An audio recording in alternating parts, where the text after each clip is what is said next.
Hello and welcome back to my channel, guys. I'm your host, Nobody, and today we're going back to Instruments of Destruction. So in the last episode, I ended up making Sweet Tooth in this game, and I think he turned out pretty alright. Now again, I could not get the dots on this guy, and that is a shame. I just couldn't figure out a way to make it look good. But overall, I think it turned out pretty good, guys. I actually wanted this video to be about a Scorpion Taint, the one from Halo. However, the angles on that thing proved to be a very big problem for me. And then immediately after, I tried to do a flyer, and that was a complete failure as well. So I figured on today's episode, I would do something I haven't really done in the game yet, which is do something from my own mind. I see a lot of cannons and things like that on the workshop, and I thought I could possibly do something a little bit different. So with nothing else to talk about, let's go ahead and get into the build.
Alright guys, and here it is, a semi-automatic shotgun. I thought it looked really nice. I tried to make this aesthetically pleasing as humanly possible. Really not much I could really do as far as aesthetics with just a barrel. So I made it nice and black. I tried to do a little bit of something here. If any of you guys can figure this out, try to guess in the comments what's going on here. And let's go ahead and take this guy into another map and I'll show you guys what he can do. Alright, and here we go. Structural zoo number 1. Now this is going back to my roots as far as simplicity is concerned. You can see there's not a lot of controls with this guy. Again, man, he just looks really sick, especially when the light glistens off of the barrel here. Now the first key we have is F. That just simply locks us in place. You can see the tracks moving and it just stays stationary no matter what. Then we're going to come up here. We're going to actually aim up just a little bit, and it's as simple as pressing E to load the cannon.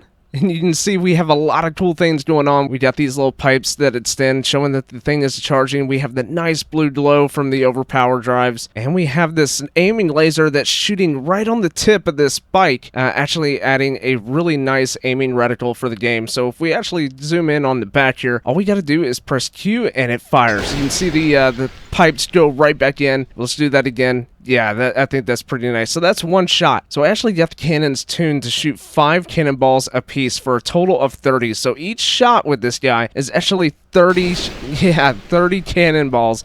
And boy, man, that is awfully destructive. So what I'm going to do is actually go to this short stubby building here. I'm going to show you guys something else we can do. All right, we're going to go ahead and lock in place. I think that's pretty good. We're going to go ahead and aim down just a little bit. Yeah, that looks pretty good. We're aiming right at the center of mass. So if we go ahead and hit E, you know, standard affair there. But, you know, we can also hit it again.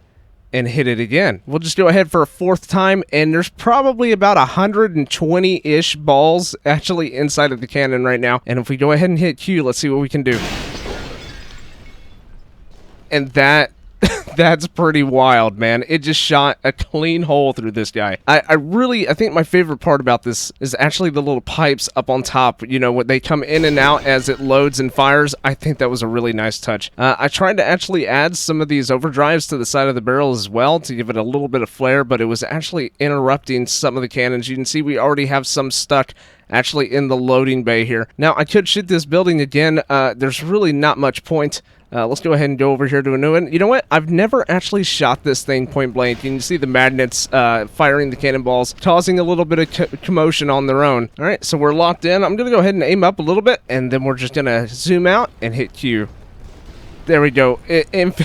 It's absolutely crazy how much damage this thing can do. We'll just fire another shot. Yeah, there we go. And, of course, the top of the building just goes flying due to the magnets. All right, so what we're going to do for our last little thing here is we're actually going to see how much penetration this thing can do. Now, just so that you guys can know, you can see we're no longer anchored to the ground. Let's go ahead and actually charge this guy with 5 cannons. Let's go ahead and see how many cannonballs are actually inside. That's pretty decent. It looks like it's about right here, actually, on the barrel. Let's go ahead and aim down just a little bit so we can fire down the sights a little bit more. There we go. Oh man, and the recoil from that just completely shot the gun into the sea, never to be seen again. Well guys, I hope you enjoyed today's video. It's a little bit different. I don't normally do things just right off the top of my head. It actually took me a little bit longer than I'd like to admit. I'm not really that good at putting my thoughts on paper, but in this game it's a little easier. If you guys enjoyed the build today, please consider leaving a like. That lets me know that you guys enjoyed the video and you want to see more Instruments of Destruction builds. And if you're also new to the channel, please consider subscribing, as I'm a very small YouTuber and it does help me out tremendously. And with that guys, I will see you all in the next one.